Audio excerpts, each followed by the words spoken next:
from Southern Maryland's weather leader. This is a JB Weather Report.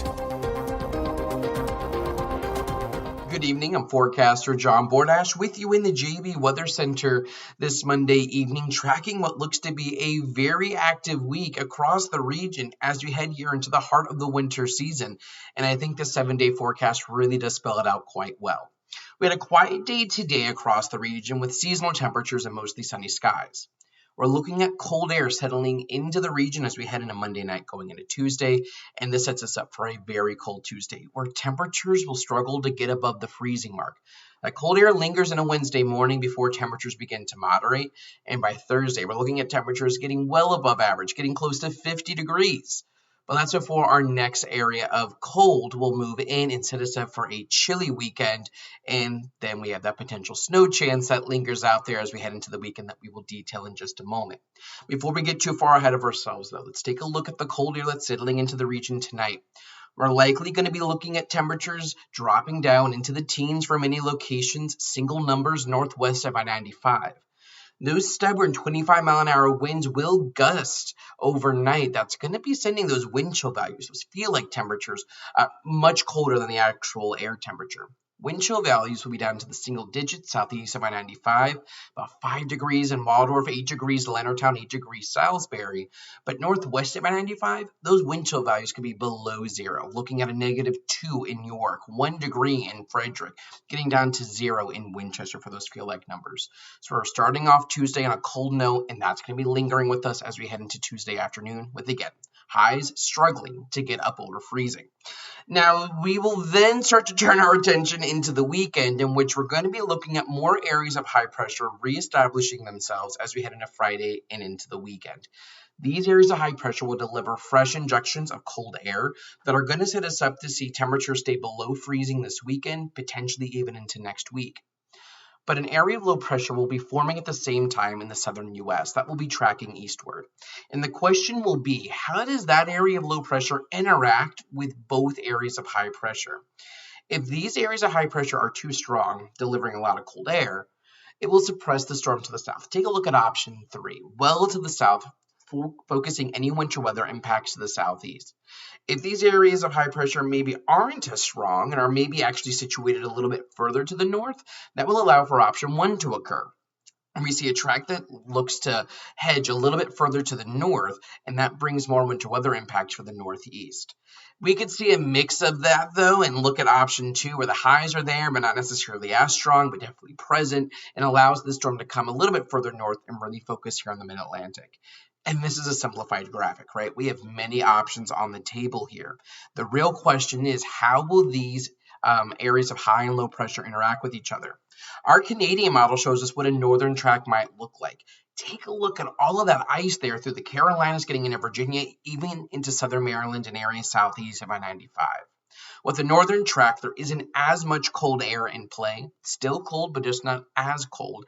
And that would focus bands of snow, potentially heavy snow, through portions of northern Maryland into southern Pennsylvania, getting towards the Jersey Shore. This would definitely focus impacts to the northeast. But again, we can look at a middle track. That's what our European model is showing. And this one has the most amount of cloud over the last few years as being the most accurate at this range. And this shows that middle track where we have definitely a mid-Atlantic snowstorm, maybe some heavier snows focused there in portions of the mid-Atlantic along the coast, parts of Virginia, southern Maryland.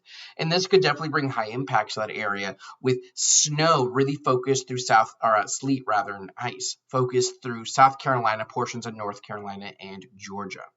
But that southern track is definitely an option, and it's one that our American model has been showing consistently, with a storm that is suppressed well to the south thanks to those strong areas of high pressure to the north. This would put southern Maryland maybe on the edge of seeing any snow and really focus those highest impacts across South and North Carolina. It is not certain which one of these 3 tracks will be the eventual outcome, right? I really have no leanings here. If anything, I maybe lean option 1 or 2, but even saying that, it's a slight edge. I think any of these options are viable. We're still 5 to 6 days out of any potential impacts, and it's difficult to say at this point what the timing or the amount of snow would be, given that both of those hinge directly on the track. Option 1 might bring, half a foot to a foot of snow for some locations in the Northeast, while option 3 brings almost nothing to those same locations. And option 2 really starts to get that band of heavy snow placed in different regions, and depending where that band of snow might set up would impact how much snow you would then see. It seems like basic knowledge, common sense, but that's what we're looking at here, and it's too far out to say what's going to happen. At this rate, again, we know that we have option 1 up north, option 2 there in the middle, and option 3 down to the south. Putting it all together, I think right now we are just watching to see what's going to happen. I think it is likely that there is going to be a storm that moves through the southern U.S. and impacts some part of the East Coast. We will need to watch and see how do those areas of high pressure develop and where do they shift as time goes on, and where does it allow for that heavy band of snow to set up. Again, far too early to really get into the details with amounts, timing, and track, but these are the options that are on the table. And wise word of forecasting is that you never want to be in the bullseye 5 days out if you want a big snowstorm. Typically, I have found that these storms tend to trend to the north maybe at the last minute.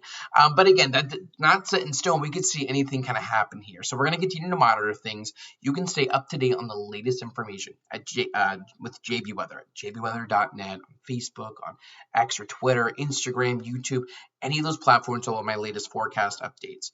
You are bound to see a lot of information online from social media, from your weather apps. My weather app has where I'm up here in Pennsylvania saying 13 to 16 inches of snow. It said it this morning, and now it's down to 7 or 8 inches. So we're going to see a lot of things kind of fluctuate here, but I'll keep you up to date with the latest information that you can count on to keep you and your family one step ahead of the storm. In the meantime, I'm forecaster John Bordash. Have a nice and safe one, and please keep it tuned right here to JB Weather for the latest information. Check the forecast anytime online at jbweather.net.